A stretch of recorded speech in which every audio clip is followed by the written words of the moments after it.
Kevin Brady has been in Congress since 1997. Laura Jones is looking to unseat Kevin Brady in Texas's 8th congressional district in 2022. Jones joins me now on the program. Thank you, Laura, for coming on to the show. Well, thank you so much for having me. So you did run in 2020 for this seat. You did not win. Why have you decided to run in 2022 for this seat? Well, initially I decided to run because I feel like the constituents in the district need better representation. Kevin Brady, as you mentioned, has been a long-term incumbent and he was not unseated. So none of the issues, persistent issues up to this point, have been addressed or will be addressed. So we still need new leadership. What are the challenges that you saw for yourself in 2020 that you need to overcome to win in 2022? Well, essentially, it's name recognition. I'm not a politician. I'm not someone who was very politically active before a couple of years ago. So no one knew who I was. You know, Kevin Brady's been the incumbent for quite a long time, so he has the name recognition. Essentially, it was name recognition. Of course, funds help to get your name out there. And Texas Congressional District 8 is primarily a rural district. There's not a lot of money, a lot of donations that come flooding into candidates that run in rural areas. Let's go into your policy platform. We're going to start first with healthcare. You say on your campaign website that healthcare is a right and every American should have access to quality, affordable healthcare. Do you believe in universal healthcare? Well, I think it would solve a lot of the issues in rural communities. My only concern with universal healthcare would be how we're going to pay for it. I'm not sure if you're familiar with rural communities, but my county in particular has no hospital, no emergency room, and no urgent care clinic. So the closest hospital is probably 45 minutes away, and it doesn't have that great of a reputation because it is in a rural community and it's severely underfunded. So I would probably have to travel an hour to an hour and a half away to get to a quality hospital. You're talking specifically about your district, and you're running for a federal position. For this specific issue in your district and in your area, why is running then for a federal position better to solve this specific issue than running a state or local position? Well, the funding, a lot of the funding comes from the federal level and is funneled down to the state level. We have quite a few issues at the state level with funding reaching where it needs to. So I feel like I have a larger platform and can get more done on the federal level because the funds are there. They're just not being used appropriately when they're funneled down. You say also on your site that you just mentioned right now that you're wondering like how universal health care would be paid for. So you're not in the camp of some progressive Democrats who are in the Medicare for All camp, right? Well, I'm open to anything that would bring affordable, accessible health care to rural communities. There are 254 counties in Texas, and the majority of those counties are rural counties. So what my county experiences and what my district experiences with lack of access to just basic access, like not having access to a hospital with an affordable plan is a rampant issue all across Texas. Do you think that it is necessary? Do you believe that it is necessary to raise middle class or upper class tax rates to make healthcare more accessible? Well, that's one of the things that I don't want to see, that taxes increase on the middle class, and the lower middle class. You know, the upper middle class, it kind of depends on which bracket you're talking about. But I believe that taxing or having corporations pay their fair tax would put more money toward the programs that we need to fund. In terms of healthcare, you say you also talk about comprehensive care for dental and mental health issues. How are you going to push for expanded mental health care? Well, legislation, you know, to put it in a healthcare legislation, to put it in a bill. So that way those issues are addressed all across Texas, and primarily rural Texas. Now, and you say, pushing for mental health care through legislation. What specifically do you want to push in the mental health space that will help your constituents? Well, accessibility again, and availability. In a rural community, we have a smaller tax base. That's less tax dollars that can go toward funding rural hospitals.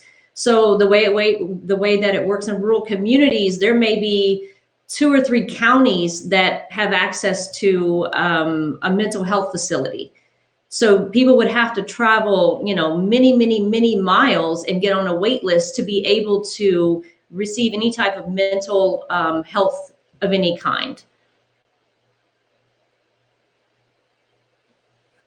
Do you think that working with the private sector in the mental health space is necessary to improve access to mental health care? I think it would be beneficial to have a partnership between the two. And how would you coordinate with the private sector? Um, well, coordination, you know, I think focus groups are a good thing. I'm not an expert on mental health and how the system is set up, so I can't really speak to that 100%. Okay, let's transition to your education platform. You say that public education is critical to the future of Americans. What steps do you want to take to improve public education in America? We need an increase in funding going toward our public schools. Again, in rural communities, we have a smaller tax base, and therefore we're not able to pay our teachers what some other teachers make in the larger, more urban or suburban districts, and it's difficult to keep quality teachers.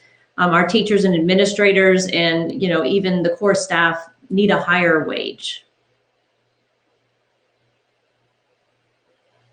How about curriculum for students? Do you feel like there needs to be any changes there in this 21st century economy that we are in?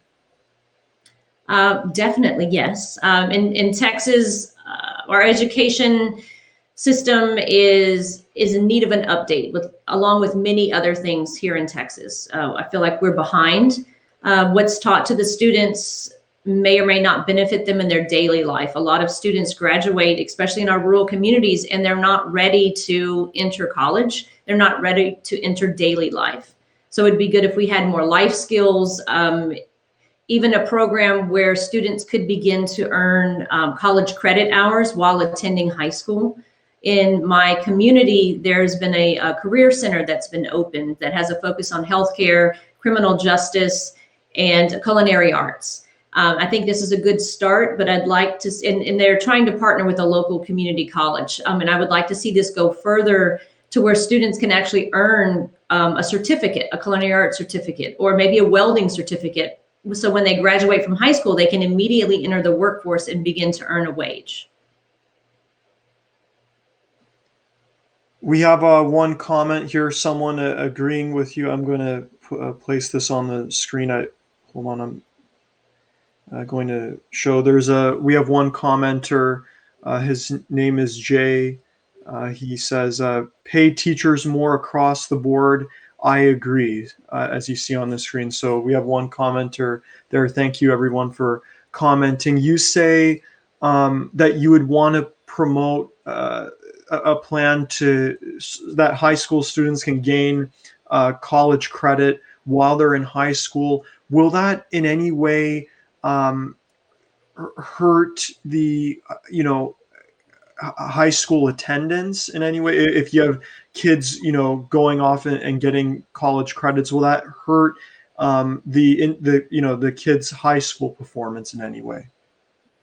No, I don't believe so. As a parent of 6 children, it seems like those 4 years in high school, there's a lot of filler. There's a lot of time that could be spent more effectively when it comes to young people. And I think the main reason that, young people are required to stay in high school for 4 years is so they mature enough, so that they enter college 17, 18 years old, and they're more mature. But I feel like this time could be used much more effectively so that because when you graduate, you have a high school diploma. I mean, so you can go get a job at, a food service, a restaurant, and make a very low wage. It's not very helpful in today's economy. Not every high school student is going to want to go to college or can afford to go to college. So for those many, many young people who don't plan to go to college, there aren't many options available for them. On your campaign site, you say that quality education needs to include higher education opportunities available to all students without crippling graduates with staggering student loan debt. There are students, graduates, excuse me, with student loan debt. Do you think that the federal government should forgive student loan debt? I think they should make it to where it is more affordable for young people to begin to pay off their student debt. I have friends that are in their 40s and they're still paying off their student debt. With inflation and everything that's going on, it's very difficult to, even if you have a job in the industry where you've gotten your degree, it's very difficult to pay your mortgage, pay your car note, pay your weekly or monthly expenses, and pay off your loan. I believe that the cost of education should come down as well.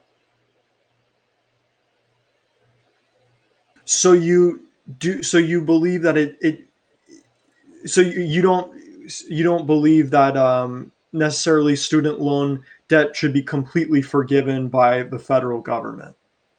Well, it depends on how it's going to be paid for. Where is the money going to come from? If it's going to increase taxes on the voters, and I don't believe that should be. But if we can cut something off another program or find money in another place, I think that would be a good idea. So, okay. And you say you say, where would we get the money? So what options would you look at to find money to possibly help with the student loan debt issue? Again, it's not something that I'm well versed in when it comes to the financial sector. I'm not really sure. I don't have an answer. I need to do some more research. Okay, no worries. Thank you, everyone, for commenting here. We have one commenter from Reddit. I'm just gonna play it on the screen. If you want to respond, you can. If you don't, it's okay. This comment. Oh, oops, excuse me.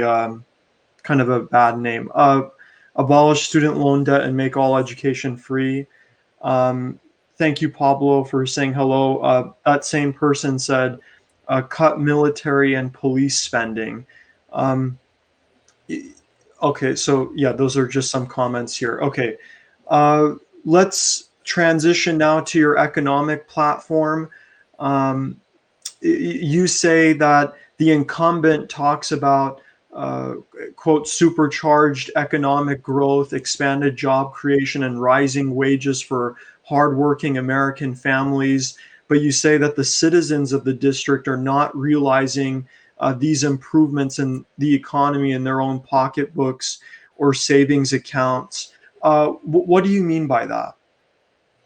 Well, again, the district is primarily rural. So in rural communities like where I live, there is no industry.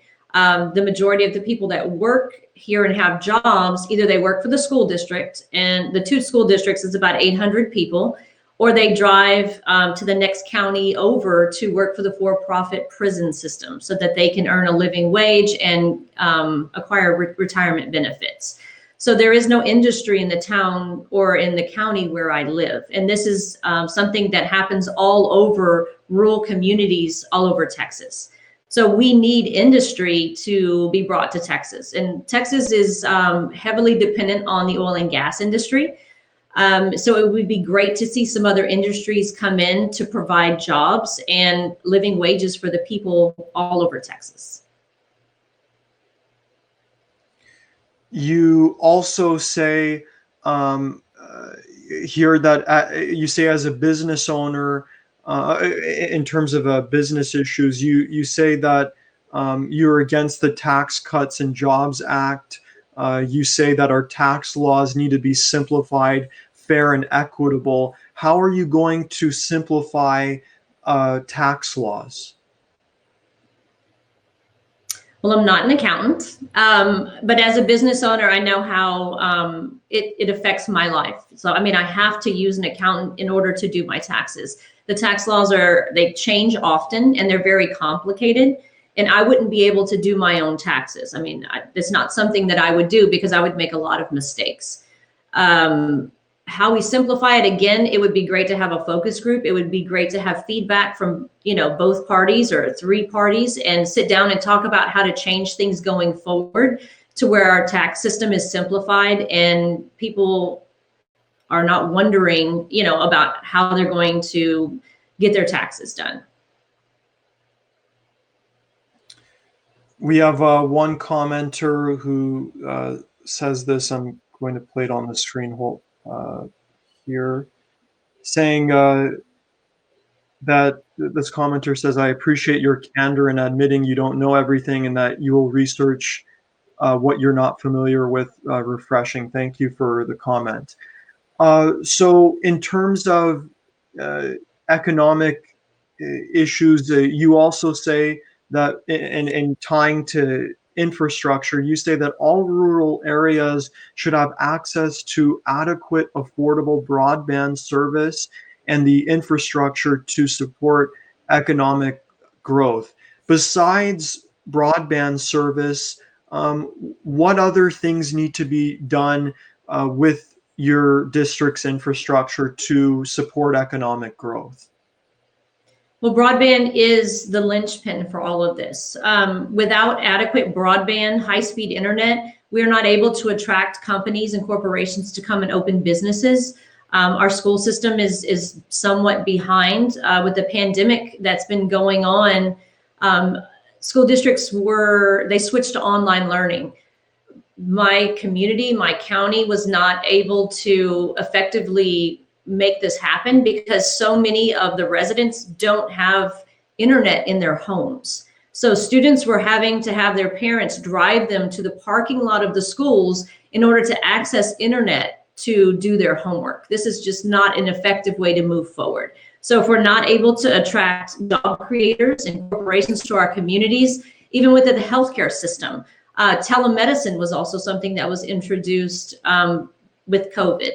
And it was difficult for many people within rural communities to access adequate Wi-Fi in order to have a conversation with their doctor. It affects every aspect of our life. And, rural communities, kind of as a general rule, I mean, mine is a little more further, what's the word? Mine's a little more, some of the rural communities are more suburban and they have suburban neighborhoods. Mine does not.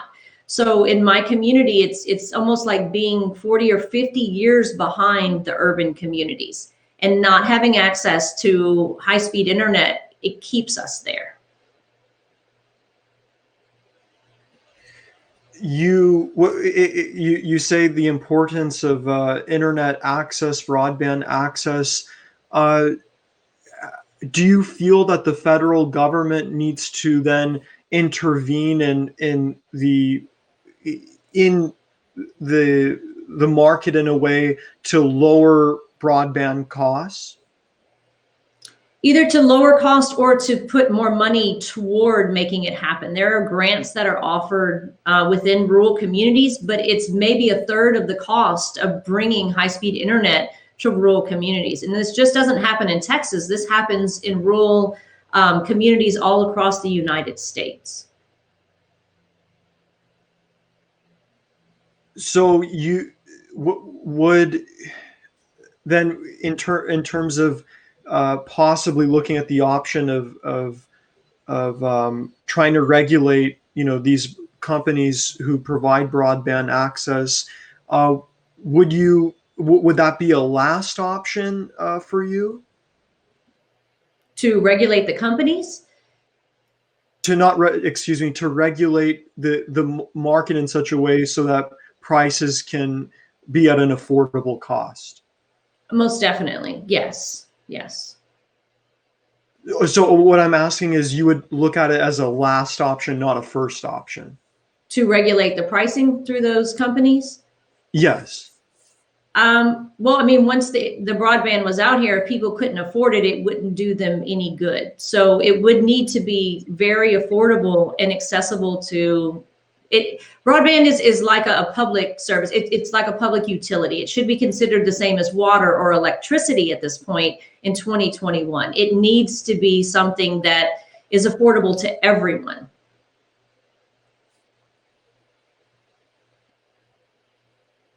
Okay, we have one comment here. Again, this is a pretty interesting comment here from Jay. He says, I live in a rural area, only 5 minutes out of the city. I can only get 3 Mbps. That is woefully inadequate. Barely watch Happs without buffering. We need high speed everywhere. So it seems like Jay's concerns are, what you're talking about as well.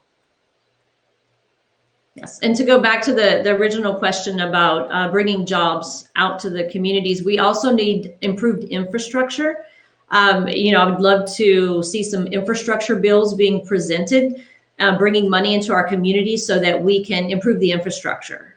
There are restaurants and businesses that aren't able to open locations in rural areas because our water system isn't updated. The pipes don't bring quality water in. I mean, there's a lot of infrastructure issues that rural communities face because, again, we have a limited tax base and that the small amount of money only can be used on certain things. Moving on to an electoral reform that you believe in.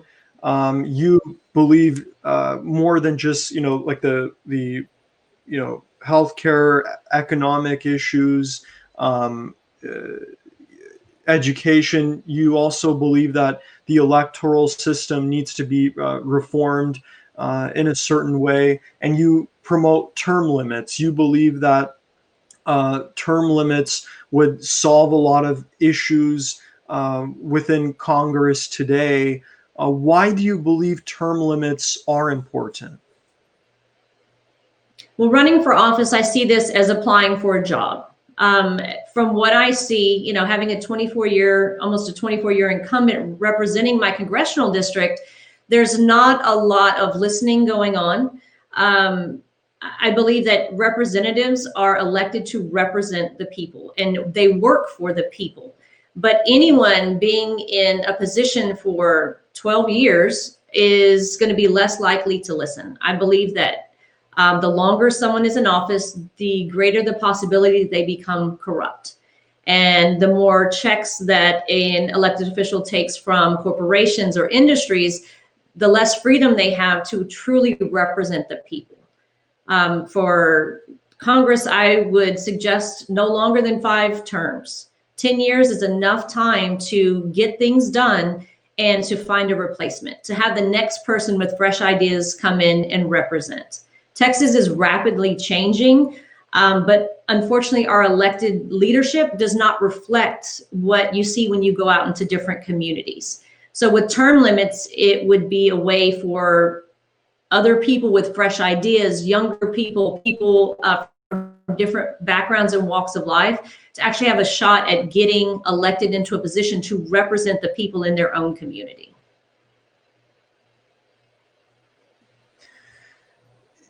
You say that in your answer, you said that that since there are a lot of people in Congress who are taking corporate money, and that term limits could end up creating a situation where they wouldn't be taking as much corporate money, but certain politicians, even when they term limit themselves, they still take corporate money. So how would term limits solve corporate money issues during a first-time campaign for a candidate?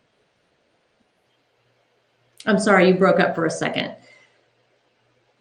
So, okay, I'll repeat. So basically in your answer, you said that term limits could help solve the issue where there are, elected officials taking corporate money, or, it would maybe stop the rampant amount of corporate money in our political system, but it still does not address those individuals who do term limit themselves, yet they did take corporate money in their run for office. So how would you address the corporate money issue with campaigns for first-time candidates?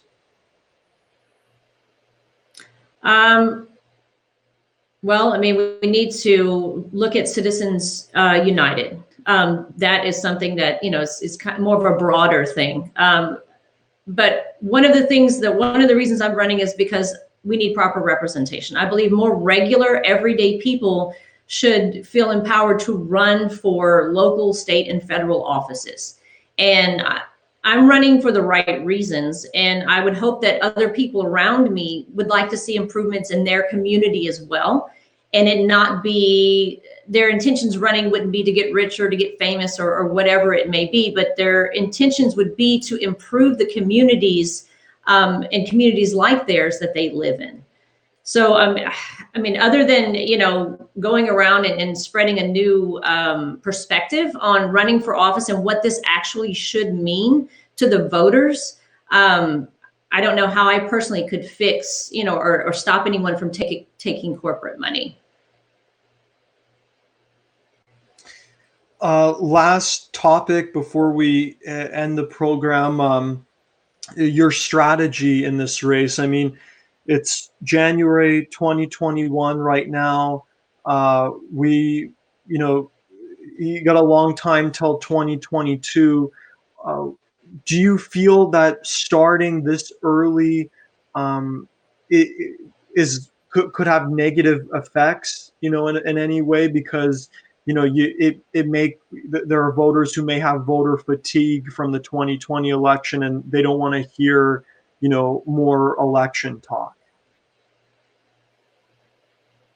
Well, yeah, I see your point. There's so much work for us to do here in Texas. I mean, aside from, vote for Laura Jones, there's only a small percentage of constituents that vote each election cycle. I mean, in presidential elections, you have more people come out, but in the midterms, the primary elections, there's very few people that come out. There's so much work that needs to be done around messaging, helping people understand why they should care about getting out to vote. So more than me running to get myself elected, it's to bring awareness to why we should care about voting and bring the perspective back to power to the people. We as the people have given our power away for so long that we don't realize that our elected officials are not working for us. We elect people because, they say the right things, and we hope that they get in there and do what's right for us. We're not communicating what it is that we want, and we're not holding our elected officials accountable for doing things to improve our daily lives. So that's one of the main reasons that I'm starting so early, is to talk to people on both sides and both parties, and not so much talk, but to listen to what's important to them. because regardless of what party we affiliate ourselves with, at the end of the day, we're all humans and we all have a need for accessible, available healthcare, better quality education. We want to be safe. We want to have a decent shot at earning a living. We all care about the same things. Last question before we end the program. Is there anything that you would like to add?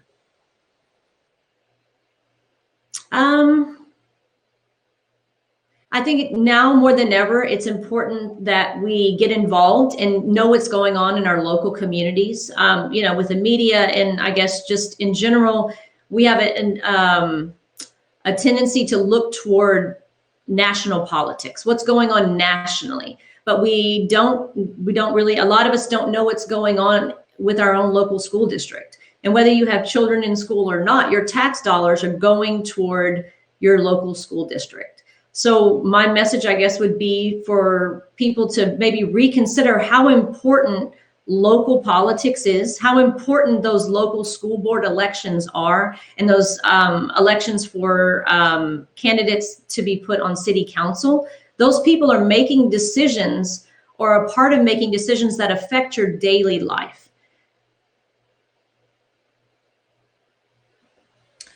Laura Jones, thank you so much for joining the program. And everyone, thanks for tuning into this interview. Have